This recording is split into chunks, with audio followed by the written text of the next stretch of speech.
చూద్దామండి. భాస్కర్ ఈమెయిల్ ద్వారా రాస్తున్నారు. ప్రత్యేకమైన పూజల సందర్భాల్లో ఇచ్చే కూష్మాండ బలి ప్రత్యేకత ఏమిటి తెలియచేయగలరు అంటూ రాస్తున్నారు. కొన్ని మూల మంత్రాల్లో బలిచ్చేటప్పుడు కొన్ని మంత్రాలు కూడా ఉన్నాయి. ఏది మనకి తంత్రశాస్త్రంలో దొరుకుతాయి.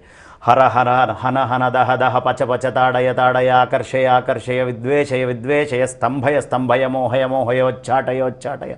ఏకాక్షరి ఎన్ని రకాలైనటువంటి జ్వరాలు ఉన్నాయో ఆ జ్వరాలన్నింటినీ కూడా తల్లి తీసేస్తుందట.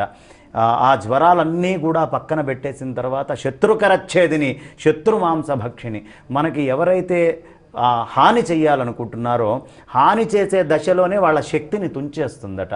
అలా శత్రువుల యొక్క మాంసము లోపల లేని కొత్త రకమైనటువంటి వ్యాధులు కలిగిస్తుంది. ఇవన్నీ కూడా మనం కూష్మాండ బలిని ఇవ్వడం వల్ల ఆ తల్లి రకరకాలైనటువంటి రోగాల నుంచి మనల్ని బయటపడేస్తుంది.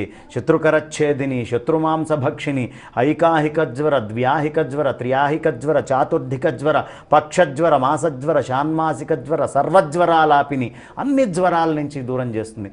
బాలగ్రహ కూష్మాండగ్రహ దీన్నిగ్రహ గణపతి గ్రహ రకరకాలైనటువంటి గ్రహాలతోటి మన మీద దాడి చేసే వాళ్ళందరినీ కూడా తంత్రశాస్త్రంలో ఆవిడ నిర్వహిస్తుంది. అంటే సమాజంలో ఉండే దుష్టశక్తులు ఏవి మన మీద పని చేయకుండా ఉండాలి, మనం చేసే సత్కార్యక్రమాన్ని ఆపకుండా ఉండాలి అని మనం బలి ఇవ్వడము అనేది జరుగుతుంది.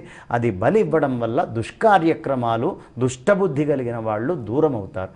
అందుకోసం కూష్మాండ బలి అమ్మవారు ఎప్పుడూ ఆవిడ కోరుకుంటూ ఉంటుంది.